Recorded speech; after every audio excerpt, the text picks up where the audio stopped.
जिंदगी के सफर में यीशु है तेरे संग। जिंदगी के सफर में यीशु है तेरे संग। तू भूलना नहीं, प्यार छोड़ना नहीं, यीशु का दामन तू भूलना नहीं, प्यार छोड़ना नहीं, यीशु का दामन। यीशु का फसल तेरे साथ रहेगा, नई निराशा में नई आशा साथ वो देगा। संकट के समय तुझे सहारा देगा, हाथों को थाम कर साथ चलेगा। तू भूलना नहीं, प्यार छोड़ना नहीं, यीशु का दामन। খ্রিস্ট যিশুতে আমার প্রিয়জনেরা সকলকে স্বাগত জানাই। আমরা ঈশ্বরে আজকে এই অনুগ্রহীত বচন হচ্ছে জখণ্ডদ মঙ্গল সমাচারে অধ্যায় 12 আমরা 22 থেকে 24 পর্যন্ত শুনি।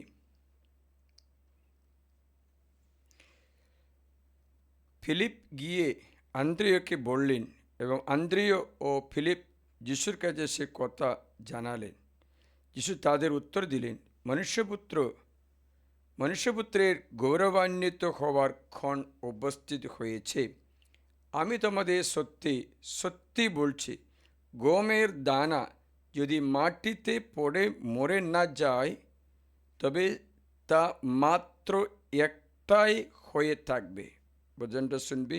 আমি তোমাদের সত্যি সত্যি বলছি, গমের দানা যদি মাটিতে পড়ে মরে না যায়, তবে সে মাত্র একটাই হয়ে থাকে, কিন্তু যদি মরে যায় তবে বহু ফল উৎপন্ন করে।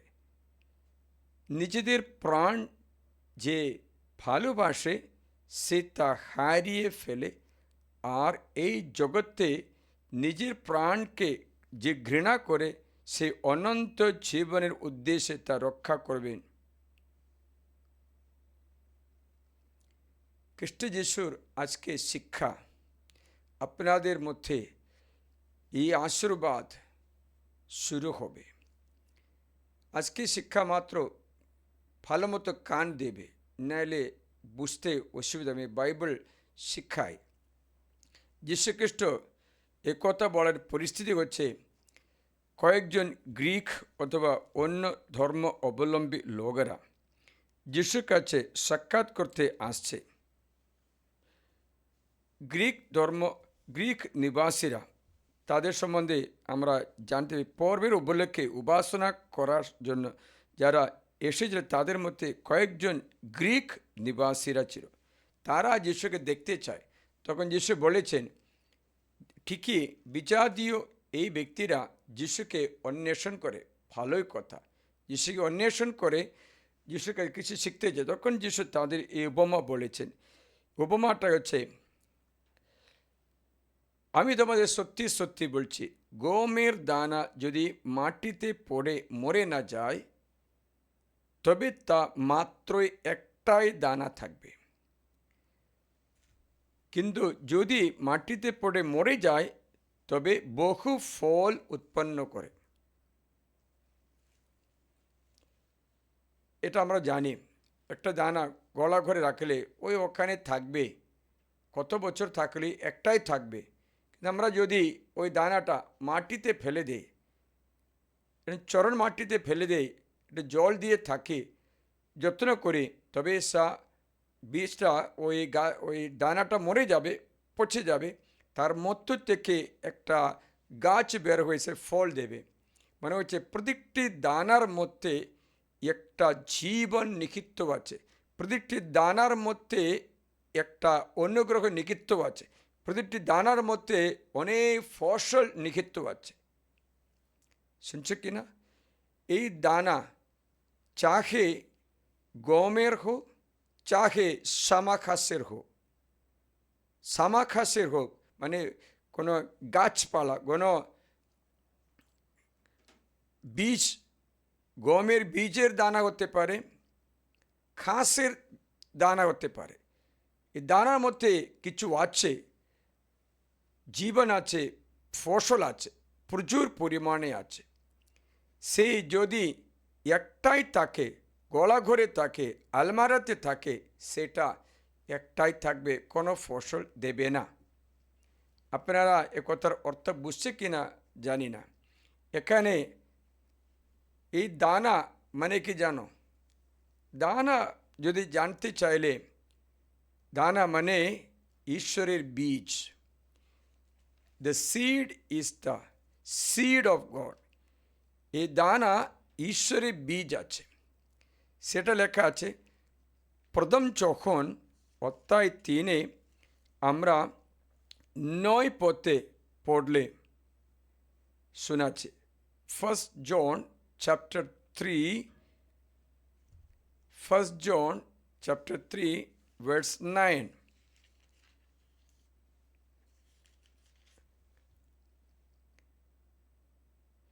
যে কেউ ঈশ্বর থেকে সঞ্চাদ সে পাপ করে না, কারণ তার বীজ তার অন্তরে থাকে। পাপ করার শক্তি তার নেই, কারণ সে ঈশ্বর থেকে সঞ্চাদ। এখানে দেখতে পাচ্ছি ঈশ্বর থেকে সঞ্চাদ ব্যক্তি পাপও করে না, কারণ তার বীজ তার অন্তরে রয়েছে। ঈশ্বরের বীজ, ঈশ্বরের বীজ যখন বলে আমরা আশ্চর্য, ঈশ্বরের বীজ কি আছে, ঈশ্বরের কোনো বীজ আছে কিনা আমাদের মনে মতে এটা চিন্তা আসতে পারে। এটা ন্যায় অনুসারে চিন্তা করতে পারে। আমরা জানি গমের বীজ জানে, আমের 8টি বীজ জানে, লিচুর মতে লিচুর বীজ জানে, কিন্তু আমরা জানি না ঈশ্বরের বীজটা আছে কিনা। আছে। ঈশ্বরের বীজ আপনি জানতে চাইলে বাইবেলে আপনি লুকার মঙ্গল সমাচারে 8 অধ্যায় 11 পদ শুনতে হবে। ঈশ্বরের বীজ, the seed of god, the seed of god, ঈশ্বরের বীজ। সেটা কি? 8 অধ্যায়ে 11 পদে উপমাকের অর্থ এই যে ঈশ্বরের বীজ হলো ঈশ্বরের বাণী। ঈশ্বরের বীজ হলো ঈশ্বরের বাণী। এখন চিন্তা করো, যার অন্তরে ঈশ্বরের বাণী আছে, বাণীকে দেখাশোনা করে, বাণীকে অনুসারে জীবন গড়ে তোলে, সেই ব্যক্তি প্রচুর আশীর্বাদ লাভ করে, প্রচুর পরিমাণে আশীর্বাদ লাভ করে। কারা? ঈশ্বরের বীজ অন্তরে লালন পালন করা ব্যক্তি। ঈশ্বরের বীজ মানে ঈশ্বরের বাণী, ঈশ্বরের বাণী। সেই বাণী, ঈশ্বরের বাণী, পবিত্র বাইবেল আপনার আলমারাতে থাকলে একটা বীজ মতো হয়ে থাকবে। কত বছর থাকলেও সেই বীজ কোনো ফল আপনাকে দেবে না। এই বীজ, ঈশ্বরের বাণী আপনার আলমারাতে থাকে, আপনার বাড়িতে যদি না থাকে তবে আপনি ফসল পাওয়ার আশা করতে নেই। আলমারাতে থাকা বাইবেল কখনো অনুগ্রহ দেবে না। আপনি যদি নিজে খেতে মানে নিজের শরীরের মধ্যে মানে অন্তরে মানে ঈশ্বরের বাণী খাও, এর মানে নেই বাইবেল পাতাগুলো ছিঁড়ে খেতে বলি না। ঈশ্বরের বাণী খাও মানে এর ভিতরে বাইবেল পাতাগুলো ছিঁড়ে খায়। ও কেউ কেউ বাইবেল পাতাগুলো ছিঁড়ে তাবিজ মতো বানিয়ে গলায় রাখছে, কোমরে রাখছে, কোথায় রাখছে, এগুলো পাপ করে। ঈশ্বরের কথা এই কাগজপত্র নয়, ঈশ্বরের বাণী কাগজপত্রে লেখা আছে। সেই বাণী আপনি কাগজ ছিঁড়ে খেলে আপনার পেট খারাপ হবে, কিন্তু বাণী খেলে, বাণী চাকতে হবে, বাণী খেলে বাণী সে মধুর মতো লাগবে জীবনে।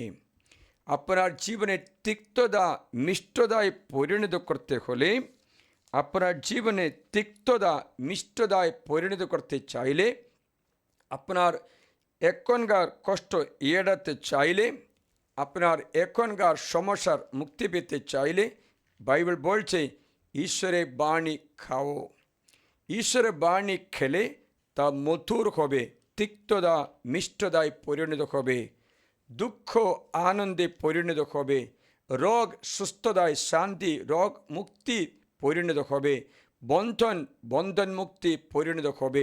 কারণ ঈশ্বরের বাণী জীবনকে মধুর চেয়ে মধু করে তোলে। এটা আমি বলিনি, ঈশ্বর নিজে বলেছেন। আমি তোমাদের বলে শোনাচ্ছি, এসেকেল গ্রন্থে অধ্যায় 3 আপনি 1, 2, 3 এবং বাক্যটা আমি শোনাই। তিনি আমাকে বললেন, আদম সন্তান, তোমার সামনে যে রয়েছে তা খাও, পাখানো প্রতিটি খাও, পরে গিয়ে ইসরায়েলের কাছে কথা বলো। মানে বাণী তুমি খাও, খাওয়া বাণী তুমি ইসরায়েলকে জানাও। খাওয়া বাণী মানে পাতা ছিঁড়ে খেতে বলি না, খাওয়া বাণী বলো। আমি মুখ খুললাম আর তিনি আমাকে সেই পুঁথি খেতে দিলেন। আমাকে বললেন, আদম সন্তান, আমি তোমাকে এই পুঁথি দিচ্ছি, তাকে তোমাদের উদর পুষ্ট করো। উদর মাত্র না, জীবন, আপনার পরিবার, আপনার স্বাস্থ্য, আপনার সব কিছু পুষ্ট করো ও তোমার অন্তরাজি ভরিয়ে তোলো। আমি তা খেলাম, আমার মুখে তা মধুর মতো মিষ্ট লাগলো, ওর তিক্ততা দুঃখ ভুলে গেছে। তাই যখন ব্যক্তি আমার কাছে কাউন্সিলিংয়ে আসে, পুছাড়া প্রার্থনা করতে আসে, আমি তাদের ঈশ্বরের বাণী লিখিয়ে দিই। ঈশ্বরের বাণী লিখিয়ে দিই। তাদের বলে, এই বাণী আপনি দিনে অনেকবার, 5-6 বার, 10 বার, অত কত পারে বলতে থাকো। বলে বলে বাণী আপনার অন্তরে দেহ ধারণ করা পর্যন্ত বলতে থাকো। বাণী মাংস হওয়ার পর্যন্ত বলতে, তখনই বাণী আপনার অন্তরে কাজ করবে। ওখানে সামাকাশ থাকলে তা কেটে নেবে।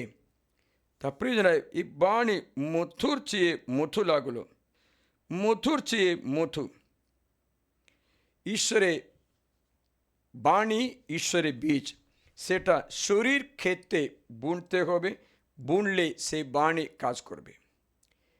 কিন্তু মনে রাখবেন, কিন্তু যদি বাণী আপনারা আলমারাতে রাখো অথবা বাণী আপনার নেই, দুটো, বাণী আপনার ঘরে নেই, বাণী আপনার জীবনে নেই, সে ব্যক্তির উদাহরণ আগে বলে দিচ্ছি।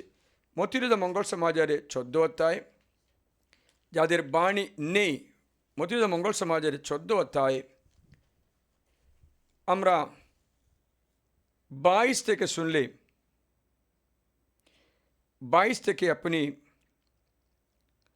33 পর্যন্ত শুনবে।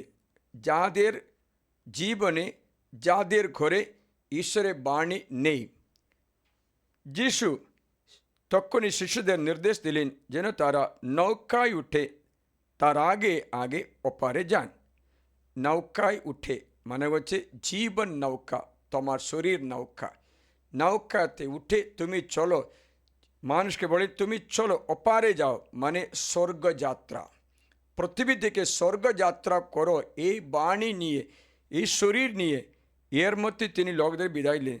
লোকদের বিদায় দেওয়ার পর তিনি একা হয়ে প্রার্থনা করার জন্য পর্বতে গিয়ে উঠলেন। সন্ধ্যা হলো, তিনি যখন সেখানে ছিলেন, কিন্তু নৌকাটা ডাঙ্গা থেকে বেশ দূরে গিয়ে পড়েছিল ও বাতাস প্রতিকূল হওয়ায় প্রবল ঢেউয়ের আঘাতে নৌকা টোলমোল করছিল। এখানে কি আসে সমুদ্রে? ঢেউ, বাতাস। বাতাস এবং ঢেউ দুটোই এই জাহাজে, এই নৌকায় আঘাত করে তা ডুবু ডুবু চলছে, অথবা ডুবে যাওয়ার মতো উপক্রম। এখন টোলমোল করে দেয়। জীবনে কখনো টোলমোল হওয়ার কারণ আপনার নৌকায় যিশু নেই। আপনার জীবনে ঈশ্বরের বীজ বাণী যিশু খ্রিস্ট নেই, অথবা সম্মান স্থান কিচ্ছু দিচ্ছে না। আজকে ক্লাস পূর্ণভাবে শুনবে, আপনার আশীর্বাদের চাবি দান করছে। তাই এত টলমল করছিল। রাত যখন 4 প্রহর, আপনাকে জানাচ্ছে ইহুদি নিয়ম অনুসারে, বাইবেল অনুসারে দিনকে 4 প্রহর বলে বিভক্ত করে, রাতকেও 4 প্রহর। রাত শুরু হয়ে সন্ধ্যা 6টা থেকে 9টা পর্যন্ত, সন্ধ্যা 9টা পর্যন্ত প্রথম প্রহর 3 ঘন্টা, দ্বিতীয় প্রহর 9টা থেকে 12টা পর্যন্ত, তৃতীয় হচ্ছে রাত 12টা থেকে সকাল 3টে পর্যন্ত তৃতীয় প্রহর, চতুর্থ প্রহর বেলা সকাল 3টে থেকে 6টা পর্যন্ত। এখন যিশু আসছে কখন? চতুর্থ প্রহরে। চতুর্থ প্রহরে মানে আপনি এমনই জীবন যাপন করে করে এমনই অবস্থায় পরিণত হলো আপনার 4 ভাগের 3 ভাগও জীবন নষ্ট হয়ে গেছে মনে করো। আপনি 4 ভাগের 3 ভাগ, আপনি 4 ভাগ জীবন আছে মনে করো, 3 ভাগও নষ্ট, কিচ্ছু করতে পারি, কোথাও পৌঁছতে পারি না, বিয়ে করতে পারে না, বাচ্চাকে জন্ম দিতে পারে না, কারখানা করতে পারে না, অর্থ পেতে পারে, কোনো কিছু করতে জীবনে 4 ভাগের 3 ভাগ নষ্ট। এই নৌকায়, এই আখ্যাতে, এই বাতাসে, এই প্রতিকূল পরিস্থিতিতে, এই দুঃখ বেদনায় আপনার 4 ভাগের 3 ভাগ নষ্ট হয়ে যায়। তখন ঈশ্বর আসছে, সমুদ্র উপরে হেঁটে হেঁটে আসছে। তখন তারা কি করলেন? দেখে প্রথমে ভয় পেল, ভূত বললো। যিশু বলেছে না, কথা বলেছেন, বীজ দিল, আমি আছি, ভয় পেও না। তখন পিতর বলে আমাকে আসতে দাও আপনার কাছে, আসতে দিচ্ছে, আসুন। পিতর নৌকা থেকে নেমে, তাই পিতর নৌকা থেকে বের হয়ে জলের উপর দিয়ে যিশুর দিকে চলতে লাগলেন। কিন্তু বাতাস বাতাস দেখে ভয় পেলেন আর ডুবে যেতে চিৎকার করে বলে ওঠেন, প্রভু আমাকে ত্রাণ করুন। তিনি তক্ষুনি হাত বাড়িয়ে তাকে আঁকড়ে ধরলেন, তাকে বললেন, হে অল্প বিশ্বাসী, কেন সন্দেহ করলে?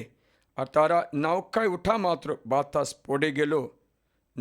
আর যারা নৌকায় ছিলেন তারা আশ্চর্য হলো, নৌকা গন্তব্যস্থানে পৌঁছে গেছে। এই নৌকা মানে আপনার পার্থিব জীবনে যিশুকে প্রথম স্থান দেয় না, যিশু কোনো সম্মানও দেয় না। নৌকায় 4 ভাগে 3 ভাগ নষ্ট হয়ে গেছে, কেউ নিরাশা হতে নেই। যিশু বললেন, এখন এই মুহূর্তে আমাকে নৌকায় উঠতে দাও। তুমি সমস্যা দেখে ওর মধ্যে, ওই সমস্যার বীজের মধ্যে তা দেবে না, বাতাস দেখবে না, ঝড় দেখবে না, ঢেউ দেখবে না, আমাকে দেখো। তাই যিশু আদর করে, আশীর্বাদ করে, সমাদর করে তাদের ডাকছে। তারা যিশুকে নৌকায় উঠলো, নৌকা তখন সমস্ত সমস্যা সমাধা হলো, বাতাস পড়লো, শান্ত হলো সমুদ্র। এবার যিশু নৌকাতে উঠে তাদের সাহায্য করেন। আর একটা কথা আছে, নৌকাতে বসে থাকার সময় নৌকা সমস্যার মধ্যে পড়ে গেল। কখন? নৌকাতে বসে থাকার সময়। যিশু নৌকাতে ছিল, তবুও বাতাস বইল, জোর হলো। বুঝতে পারছিলেন? সেটা আপনি জানতে চাইলেন মার্ক মঙ্গল সমাজের 4 অধ্যায়ে 35 থেকে আপনি 41 পর্যন্ত শুনতে হবে। মানে নৌকায় মানে আপনার জীবনে যিশু আছে, বাইবেল বাড়িতে আছে, কিন্তু ঈশ্বর ঘুমিয়ে আছে। মানে হচ্ছে কাজ হচ্ছে না, বীজ গলা ঘরে আছে, ঘুমিয়ে আছে। বীজের মধ্যে জীবন আছে, গাছ আছে, অনেক ফসল আছে, কিন্তু অনেক ফসল পাচ্ছে না, কারণ একাই রয়েছে। আলমারাতে আছে আপনার বীজ, আপনি তা শরীর খেতে বনেনি, জল সার দিয়ে রক্ষা করেনি, তার জন্য ওই একাই রয়েছে। এবার দেখবেন যিশু নৌকাতে উঠল। একই দিনে সন্ধ্যা হলে তিনি তাদের বললেন, চলো আমরা ওপারে যাই। তখন তারা লোকদের বিদায় দিয়ে তিনি যেই অবস্থায় ছিলেন সেই অবস্থায় তাকে নৌকায় করে সঙ্গে নিয়ে গেলেন। এবার নৌকাতে যিশু আছে তো? আছে। নৌকাতে যিশু আছে তো? আছে। পরে প্রচণ্ড ঘূর্ণিঝড় উঠল ও ঢেউ নৌকার গায়ে এমনভাবে আছড়িয়ে পড়তে লাগলো যে নৌকাটা জলে ভরে যাচ্ছিল। অথচ তিনি পশ্চাৎভাগে বালিশে মাথা দিয়ে ঘুমোচ্ছিলেন। দেখেছিলেন? এখন নৌকাতে যিশু আছে, কিন্তু ঘুমিয়ে গেছে। যখন যিশু ঘুমিয়ে যায়, ঝড় বাতাস, ঘূর্ণিঝড়, ভয়ঙ্কর ভয়ঙ্কর ঝড়, ঢেউ, সমুদ্রের জলে নৌকা ভরে।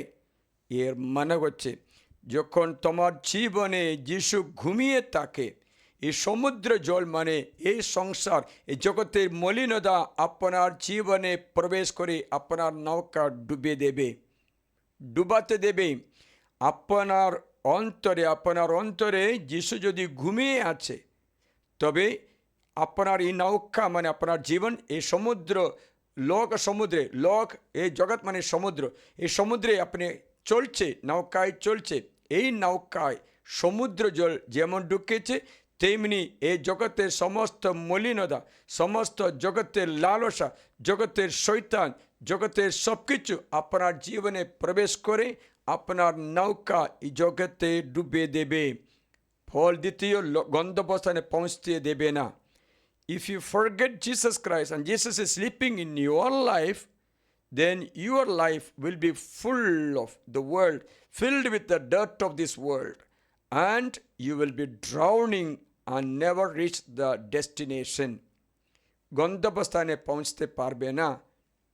এই নৌকায় এটাতে ডুবে যায়, এ সংসারে ডুবে যায়।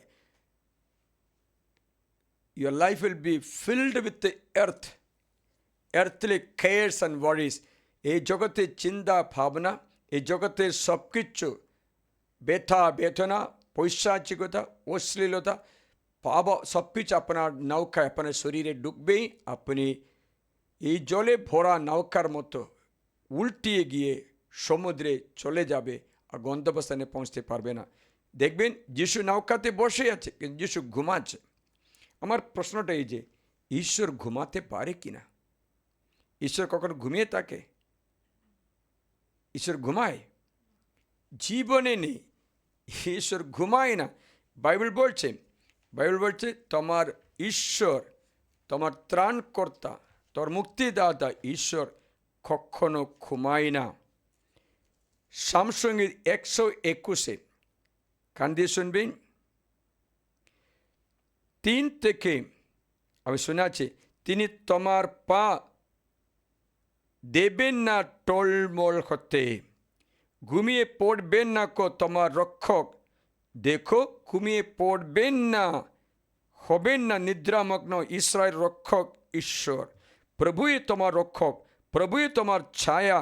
তিনি তোমাদের ডান পাশে দাঁড়ান। দিনমানে সূর্য কি রাত্রিবেলা চাঁদ কিছুই তোমাদের আঘাত করবে না। প্রভু যত অনিষ্ট থেকে তোমাকে রক্ষা করবেন তোমার প্রাণ। প্রভু তোমার গমনাগমন রক্ষা করবেন এখন থেকে চিরকাল ধরে। তাহলে বলো, ঈশ্বর ঘুমাচ্ছে কিনা? ঈশ্বর ঘুমায় না। দেখা যাচ্ছে তোমার রাখাল ঘুমিয়ে পড়বেন না, ইসরায়েল রক্ষক নিদ্রামগ্ন হবে না। মানে ঈশ্বর কখনো ঘুমায় না। কিন্তু তাহলে এই নৌকা ঈশ্বর ঘুমিয়েছে কেন? আপনার ব্যক্তিগত জীবনে যিশু অ্যাক্টিভ নেই, ডরমেন্ট আছে। যিশু অ্যাক্টিভ নেই, যিশু কর্মরত নয়, যিশু কর্মহীন আছে। মানে তুমি যিশুকে কর্ম করতে দিচ্ছেন না, যিশু তোমার জীবনে হস্তক্ষেপ করতে দিচ্ছেন না। তার তোমার জীবনে ঈশ্বর ঘুমিয়ে থাকে। ঈশ্বর কখনো ঘুমায় না, কিন্তু তোমার জীবনে, তোমার অন্তরে ঈশ্বর ঘুমিয়ে থাকে। মানে হচ্ছে তোমার অন্তরে ঈশ্বর ভক্তি, ঈশ্বর প্রেম, ঈশ্বর ভালোবাসা, প্রার্থনা কিছু সেসব ঘুমিয়ে গেছে। প্রার্থনা জীবন ঘুমিয়ে গেছে, পাপ স্বীকার ঘুমিয়ে গেছে, আধ্যাত্মিক জীবন ঘুমিয়ে গেছে। তুমি ঈশ্বরের চিন্তা করে তোমার অন্তরে সংসারে বীজ, mobile, internet, email, reels, program, Instagram, YouTube, WhatsApp, সব টুইটারগুলো, তোমার জীবনে ওই বীজগুলো আছে, কিন্তু ঈশ্বর ঘুমিয়ে থাকে। মানে ঈশ্বরের বাণী, ঈশ্বরের অনুগ্রহ ডরমেন্ট, ঘুমিয়ে থাকে, নিদ্রামগ্ন হয়ে থাকে। দেখো, তার উদাহরণ হচ্ছে নৌকায় যিশু থাকা সত্ত্বেও সমুদ্রে ঘূর্ণিঝড় এসে বাতাস বয়ে জলে ভরতে লাগলো। তখন তুই বলে, আমি যিশুকে আমার নিয়েছি, বাপ্তিস্ম নিয়েছে বলে কি আছে? বাপ্তিস্ম নেওয়ার মানে তুমি রাস্তা খুলেছে স্বর্গে যাওয়ার জন্য। বাকি বাকি যিশুর পথে চলতে হবে। আমি গরুকে কিনেছি, 10 কিলো দুধ দেওয়া গরুকে কিনেছি, বাড়িতে নিয়ে এসেছে, কষালে বেঁধেছে, গরু দুধ দেবে। তবে গরুকে প্রতিদিন খাবার দিতে হবে। গরুর খাবার দিতে হবে। না না, আমি দেবই না খাবার, দুধ দিতে হবে গরু। তাহলে গরু কয়েক দিনের মধ্যে মরে যাবে। কয়েকদিনের মধ্যে মরে যাবে, গরুও মরে যাবে, দুধও শেষ হয়ে যাবে।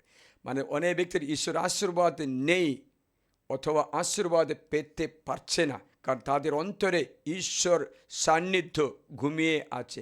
The Lord's presence is dormant.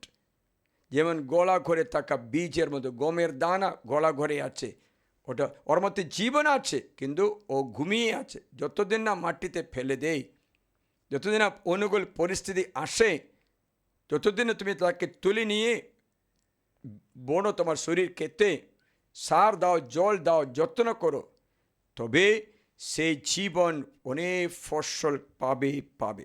তাই যিশু বলছেন ঈশ্বর ঘুমায় না, কিন্তু তোমার জীবনে ঈশ্বর ঘুমিয়ে যেতে পারে।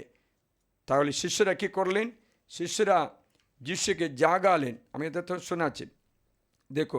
তখন তিনি পশ্চাতে বালিশে মাথা দিয়ে ঘুমোচ্ছিলেন। তারা তাকে জাগিয়ে তুলে বললেন, গুরু, আমরা তো মরতে বসেছি। মানে প্রার্থনা, ঈশ্বরের কাছে প্রার্থনা। আমরা তো মরতে বসেছি, তাতে তোমার কিছু নেই? আপনার কিছু কি কোনো চিন্তা নেই? আর তিনি জেগে উঠে বাতাসকে ধমক দিলেন। ঈশ্বর জেগে উঠেছে, বাতাসকে ধমক দিচ্ছে।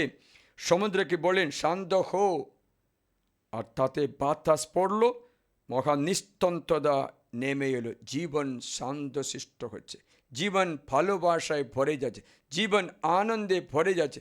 প্রতিকূল পরিস্থিতি, ঝড় বাতাস, শয়তান দূর হয়ে গেছে।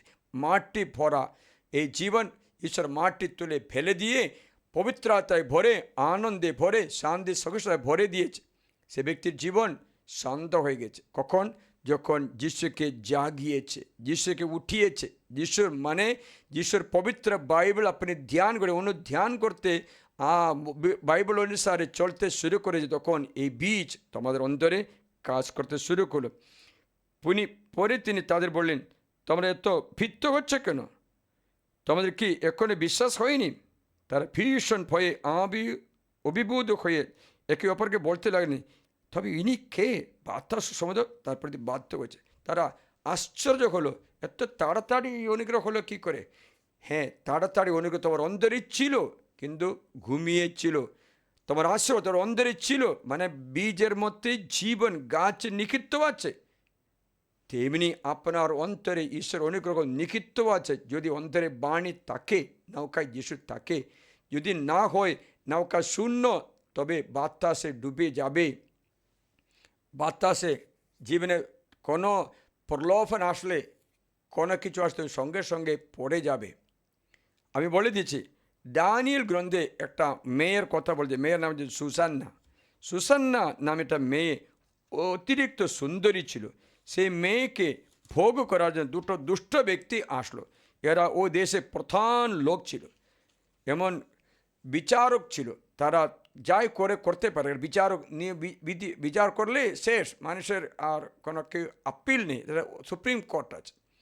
এ দুটো বিচারক এই সুসান্নাকে নষ্ট করতে, বিবিচার করতে চেষ্টা করে। সুসান্না বলেছে, আমি করবই না।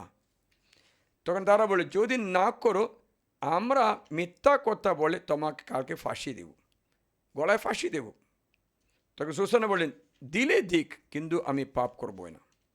তখন তারা মিথ্যা কথা বলে তাকে ধরে বেঁধে বিচার করে বলছে, ওকে মেরে ফেলো। আমার প্রশ্নটা এই যে, কেন সুসান্না এই বিচার সামনে, এত ধমক, এত হুমকির সামনে পাপ করলো না? বাইবেলে লেখা আছে, দেখবেন কি আছে, দানিয়েল 13 বাবিলনে জোয়াকিম নামে একজন লোক বাস করতেন। তিনি সুসান্না নামে একজন স্ত্রীলোককে বিবাহ করতেন। এই সুসান্না ছিলেন হিলকিয়ার কন্যা। তিনি ছিলেন পরম সুন্দরী, প্রভু ভীরু এক নারী।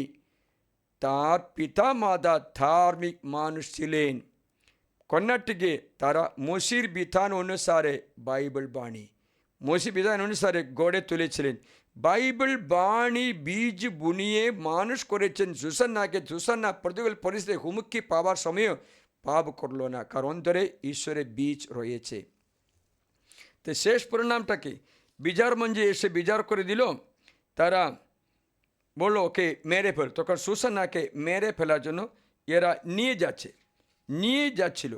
সুসান্না তখন চিৎকার করে, তখন সুসান্না উচ্চকণ্ঠে বলে ওঠেন, হে সনাতন ঈশ্বর, তুমি যে যত গোপন বিষয় জানো, তুমি যে একটা কিছু কঠবার আগেই তা জানো, তুমি তো জানো যে এরা আমার বিষয়ে মিথ্যা সাক্ষ্য দিয়েছেন। এদের সঠতা আমার বিরুদ্ধে যা কিছু কল্পনা করেছে সে বিষয়ে নিরপরাধী হয়ে আমাকে মরতে হচ্ছে বলে মাথা যখন খড়গের দিকে বাড়ালো, হ্যাঁ, ওই সময়ে ঈশ্বর দানিয়েলকে উঠিয়ে দিয়ে বলেছেন, এই বিচারকদের বিচার ঠিক না, এরা নিরপরাধীকে মেরে ফেলছে। তখন তাহলে বিচার করো তুমি। কী করলেন? দানিয়েল দুটো বিচারক দুটো রুমে আলাদা রেখে বিচার করলো।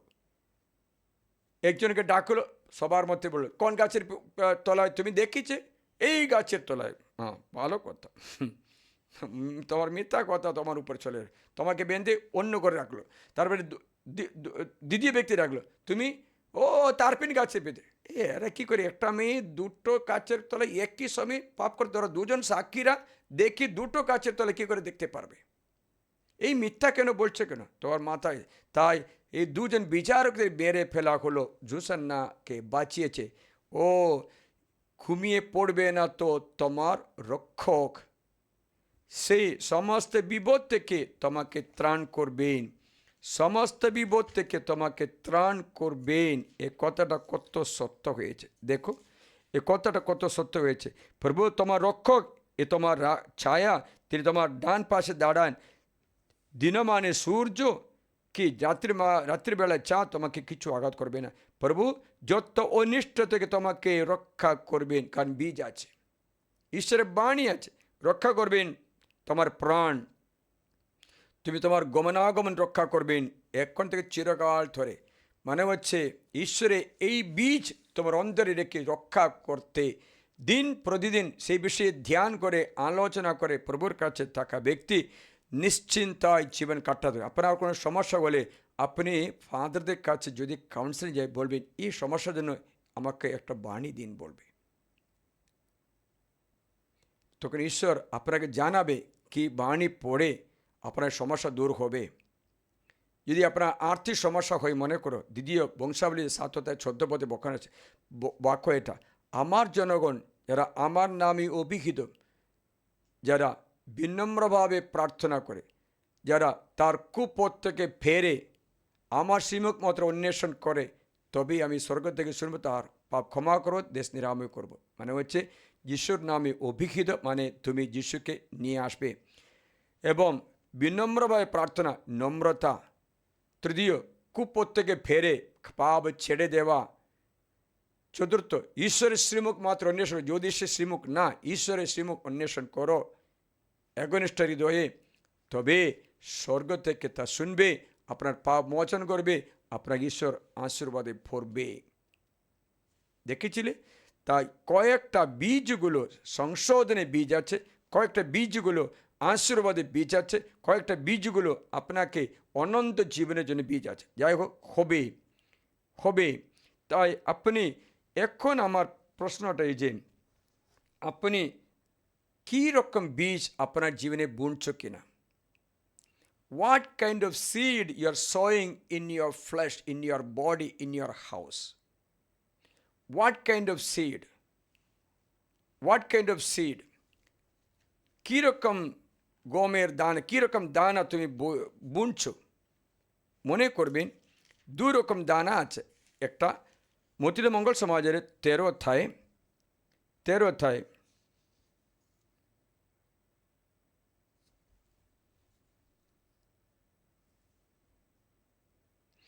ঈশ্বর এই উপমা বলছেন 24 থেকে শুনবে। 24 থেকে তিনি তাদের কাছে আর একটা উপমা কাহিনী উপস্থাপন করলেন।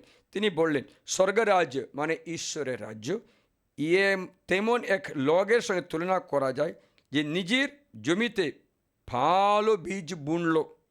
সকলে যখন ঘুমোচ্ছিল তখন সেই তার শত্রু এসে ওই গমের মধ্যে শামাখাসের বীজ বুনে চলে গেল।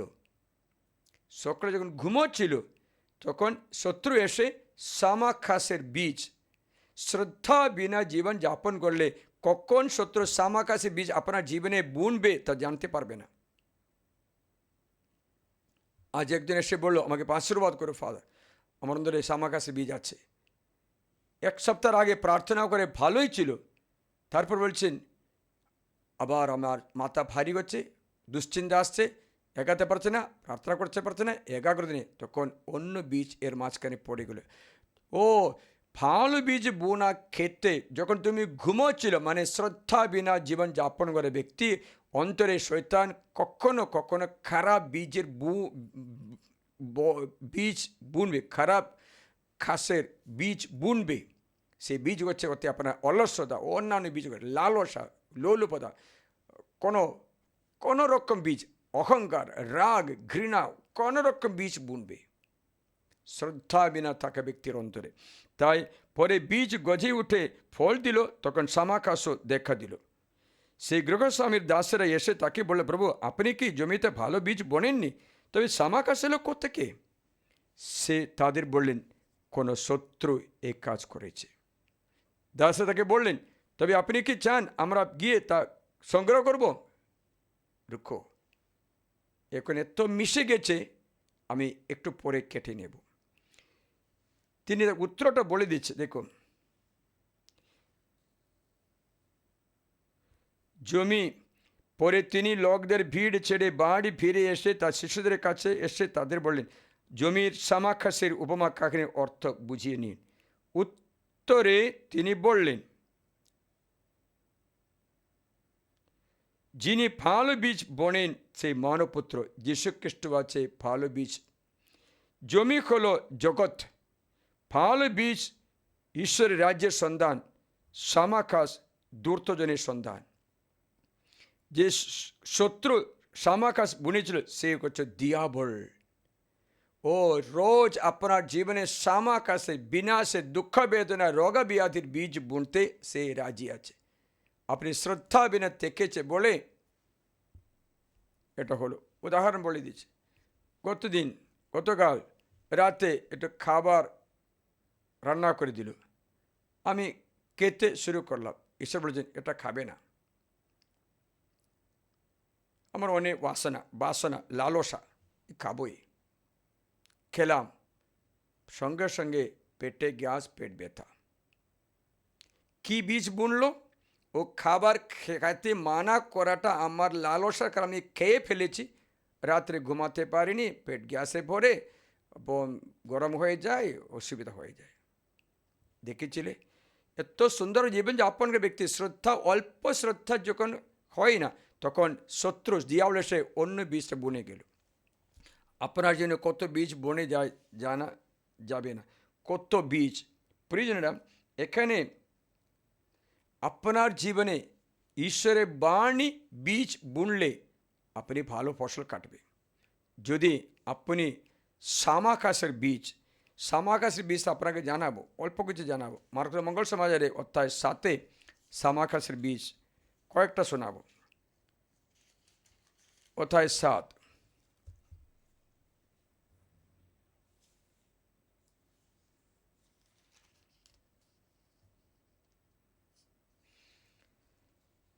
মানুষ থেকে যা কিছু বেরিয়ে আসে সে মানুষকে কলুষিত করে। মানুষ হৃদয় থেকে বেরিয়ে আসা, দেখো প্রথমে বলছে বেশ্যাগমন, চুরি, নরহত্যা, ব্যভিচার, হস্তমৈথুন, লোভ, দুষ্টতা, প্রতারণা, যৌন উচ্ছৃঙ্খলতা, ঈর্ষা, পরনিন্দা, অহংকার, মতিভ্রম। কি বীজ আছে? বেশ্যাগমন, চুরি, নরহত্যা, ব্যভিচার, লোভ, দুষ্টতা, প্রতারণা, যৌন উচ্ছৃঙ্খলতা, নিয়ম বিনা জীবন, নিয়ম নেই, উচ্ছৃঙ্খল জীবন, হারানো ছেলের মতো উচ্ছৃঙ্খল জীবন, সঙ্গে সঙ্গে সুগরের ঘরে পৌঁছে যাবে তুমি।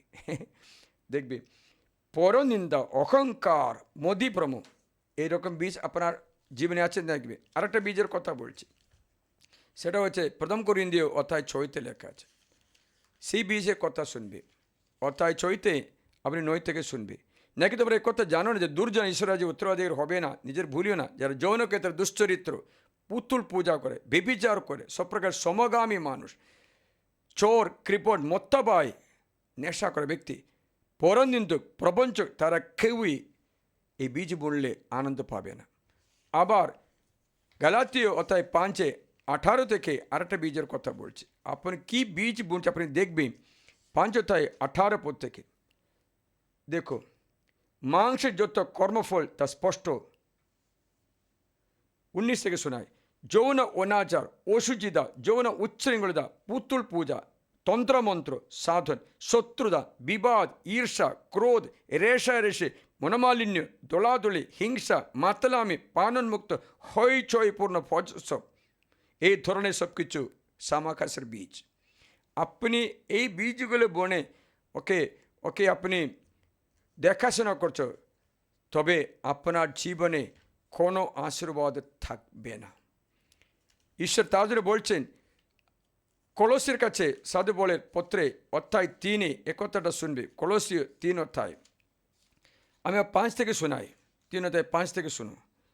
অতএব সেই সব কিছু নিপাত করো যা তোমাদের মধ্যে পার্থিব, যথা যৌন অনাচার, অসুচিতা, দেহ লালসা, অসৎ কামনা বাসনা, সেই লোলুপতা, যা পৌত্তলিকা নামান্তর লোলুপতা মানে হচ্ছে লোলুপতা, মূর্তি বোঝা নামান্তর, এই সব কিছু এমন যা অবাধ্যতার সন্তানদের উপরে ঈশ্বরের ক্রোধ ডেকে আনে।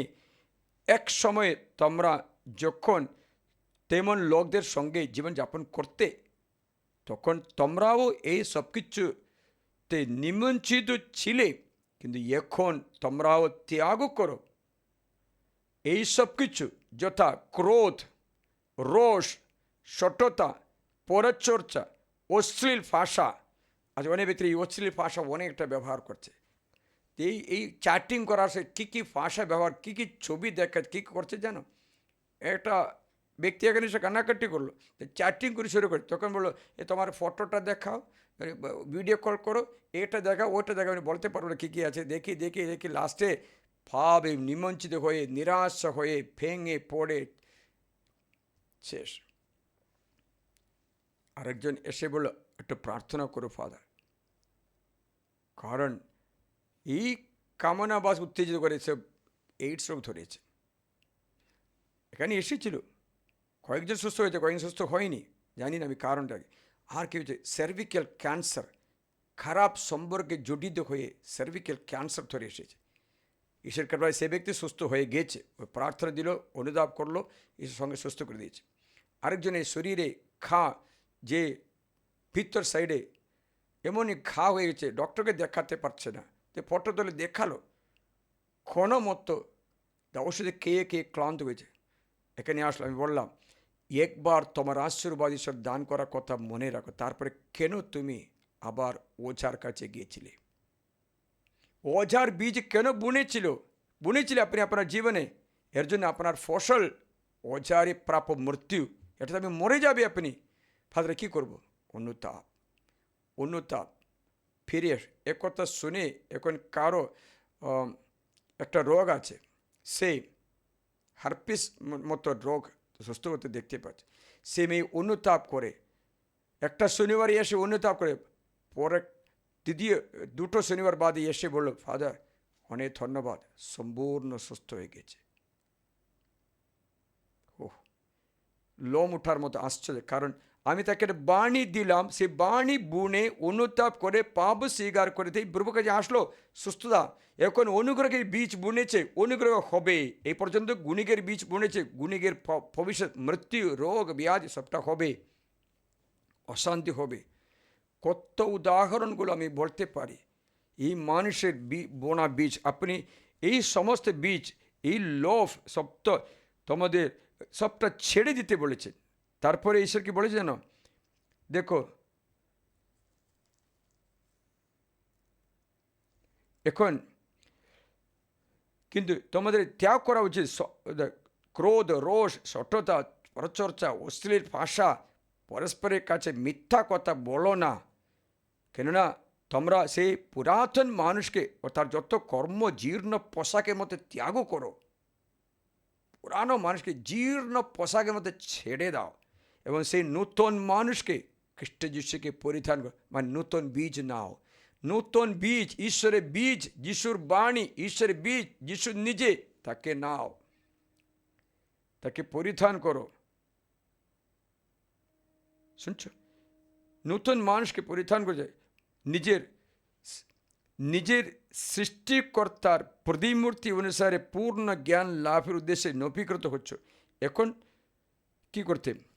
তাই ঈশ্বরের মনোনীত জন, তার পবিত্র জন, তার ভালোবাসার পাত্র বলে তোমরা গভীর করুণার বীজ, গভীর মঙ্গলময়তার বীজ, গভীর বিনম্রতার বীজ, গভীর কোমলতার বীজ, গভীর সহিষ্ণুতার বীজ পরিধান করো। 22 পথে 23, 12 পথে 13 পথে পরস্পর প্রতি ধৈর্যশীল হো, ধৈর্য ধরে একটু সহ্য করো। আর কারো প্রতি কোনো অভিযোগ থাকলে একে অপরকে ক্ষমা করো, ক্ষমার বীজ।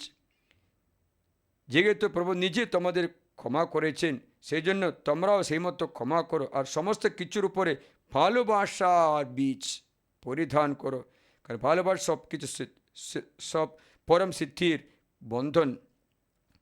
খ্রিস্টের শান্তি তোমাদের হৃদয়ে বজায় রাখো, ঈশ্বরের শান্তির বীজ। দেখেছিলে? আবার বলছে, খ্রিস্টের বাণী তার পূর্ণ ঐশ্বর্য নিয়ে তোমাদের অন্তরে বসবাস করুক, বাণীর বীজ। তোমরা পূর্ণ জ্ঞান প্রজ্ঞায় পরস্পরকে শিক্ষা চেতনা দান কর। এখন আমি দান করছি। কৃতজ্ঞ চিত্তে মন প্রাণ দিয়ে ঈশ্বরের উদ্দেশ্যে সামসঙ্গীত, মানে পবিত্র গানগুলো, কোনো অন্য দুষ্ট গানগুলো, পৈশাচী গানগুলো না, সামসঙ্গীত, স্তুতি গান, ঐশ্বর প্রেরণা জনিত বন্তনা গান, ক্যারিসম্যাটিক সংস গেয়ে চলো, গেয়ে চলো। সেটা বীজ। আপনি কি বীজ বুনছ, সেটা আপনার ভবিষ্যতে অনুগ্রহে ও বিনাশের কারণ হয়। যে বীজ বোনো ও ফসল কাটবে, এটা সত্যি কথা, আপনি মনে রাখবেন, এটা সত্যি কথা। কিন্তু যদি না কাটতে চাও, গালাতীয় অধ্যায় 6 মনে হয় 8 পদ শোনায়। 7 থেকে শুনি। নিজেদের ভুলিও না, ঈশ্বরের সঙ্গে চালাকি করা চলে না। আসলে মানুষ যেমন বীজ বুনবে ঠিক তেমনই ফসলই পাবে। নিজের মাংসে যে বনে সে মাংস থেকে ক্ষয়ের ফল পাবে, তেমনি আত্মায় যে বনে সেই আত্মা থেকে পাবে অনন্ত জীবনের ফসল। এসব সৎকার করা ক্লান্ত না হয়, কখনো ক্লান্তি না মানি। দেখেছিলে? তারপর যেমন বীজ বনে অন্তরে, তা আপনার অন্তর আজকে এই বাণীতে পরিশুদ্ধ করি। আপনার অন্তর এই বাণীতে পরিশুদ্ধ করে চিন্তা ভাবনা ভার যিশুর কাছে ছেড়ে দিই। আপনার দুশ্চিন্তা, নিরাশা, অলস্যতা, আপনি যে পেটুকতা অথবা আপনার যে বাধা দেওয়া এই খারাপ বীজগুলো আজ দূর করে দিই। ঈশ্বরের স্নেহের বীজ, ক্ষমার বীজ আজকে বুনি। তুমি যিশুর বাণী বীজ জীবনে রোজ বুনতে থাকো। বাণী বীজ সকাল থেকে ধ্যান করে চলো, তবে আপনার জীবনে আশীর্বাদ কখনো নষ্ট হবে না। কিচ্ছু হলে সঙ্গে সঙ্গে ওটা পাওয়ার জন্য আশা পাওয়ার যে কৃপা পাবে। তাই ঈশ্বরের এই পবিত্র বীজ, ঈশ্বরের বাণী বীজ বপন করতে ঈশ্বর আমাদের ডাকছে। প্রিয়জনরা, অনেক ব্যক্তিরা খ্রিস্ট যিশু বাণীতে পরিত্রাণ পেয়েছে, অনেক ব্যক্তিরা, এক দুই না, কারণ ভালো বীজ ওরা দেখতে পেয়েছে। ভালো বীজ ঈশ্বরের বাণী। আমি স্মরণ করি, কত ভাঙা মানুষ তুমি থাকুক না কেন, তুমি আজ ঈশ্বরের বীজ, ঈশ্বরের পবিত্র বাইবেল বাণী বুনো। অন্য সামাখাসের বীজ আজ থেকে বুনবে না। মানে হচ্ছে আজকে আপনি জীবনে সকাল সন্ধ্যা পর্যন্ত এই মোবাইলে রিল দেখে সময় নষ্ট করতে নেই। আমিও তাই, আপনিও তাই। সময় নষ্ট না করে বরং ঈশ্বরের বাণী বচন পড়ে শিক্ষা নিয়ে আপনার জীবন, আপনার পিতামাতার জীবন, ছেলেমেয়েদের জীবন ধার্মিক করে তুলতে চেষ্টা করি। তবে ঈশ্বরের বীজ আপনাকে রক্ষা করবেন, ঈশ্বরের বাণী আপনাকে রক্ষা করবেন। ঠিক সময়ে একটা বাণী আপনার কানে আসবে, সেই বাণী দ্বারা আপনি মুক্তি পাবেন। আসুন আমরা প্রভু আরাধনা করি। हो तेरी स्तुति और आराधना करता हूँ मैं तुझसे ये प्रार्थना, महिमा से तेरे तू इस जग को भर, जो भी तू चाहे तो यहाँ पर कर। आले हालेलुया हालेलुया हालेलुया हाले हालेलुया हालेलुया हालेलुया।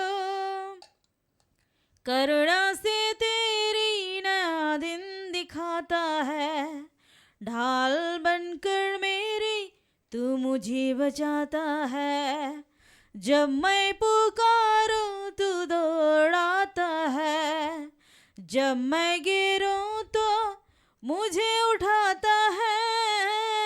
आले हालेलुया हालेलुया हालेलुया हाले हालेलुया हालेलुया हालेलुया।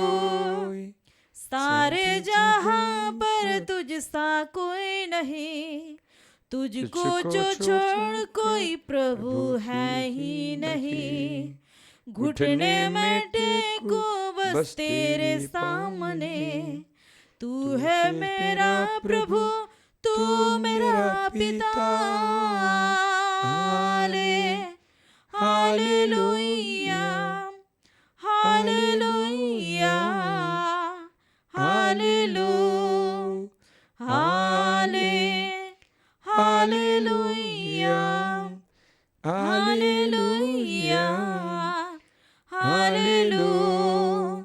हो तेरी स्तुति और आराधना करता हूँ मैं तुझसे ये प्रार्थना, महिमा से तेरी तू इस जगह को भर, जो भी तू चाहे तू यहाँ पर कर।